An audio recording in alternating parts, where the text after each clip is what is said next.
I met Jessica when we were both 22. We were young, broke, and working entry-level jobs in the same city. I was a junior graphic designer. She worked in marketing. For 3 years, we were inseparable. We moved into a tiny, run-down apartment that smelled like old carpet, but we made it a home. I proposed on a hike, with a ring I had saved up for 6 months to buy. She said yes, and I thought my life was set. But as the wedding approached, things changed. I'd quit my steady job to start a design agency with a friend. It was risky. We were bleeding money, sleeping in the office, eating canned soup.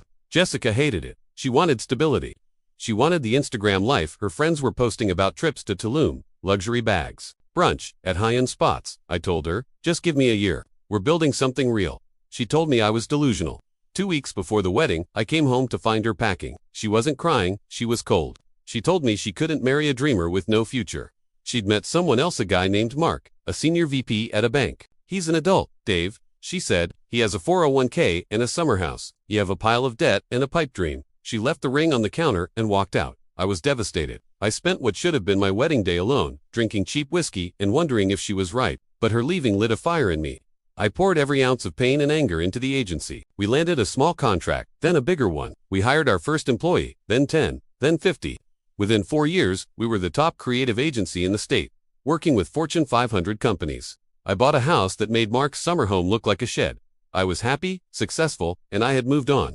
Last Tuesday, my HR director, Sarah, walked into my office. We have a candidate for the senior marketing position, she said. Her resume is decent, but I think you should sit in on the final interview. I agreed and walked into the conference room, and there she was, Jessica. She looked tired, worn down. When she saw me, her face went pale. She dropped her portfolio on the table. Dave, she whispered. I didn't smile. I didn't yell. I just sat down and opened her file. Hello, Jessica. Please, have a seat. The interview was excruciating for her. She was nervous, stuttering through answers. I asked about her gap in employment. She eventually cracked. She told me Mark, the adult, had lost his job 2 years ago for embezzlement. He was facing jail time. They had lost everything. Dave, she said, her voice shaking, I made a mistake. I was young and stupid.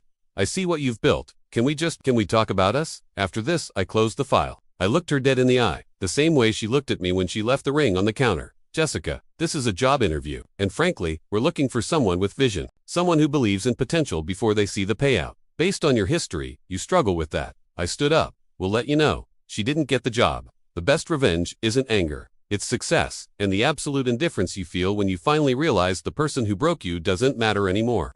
Thanks for watching.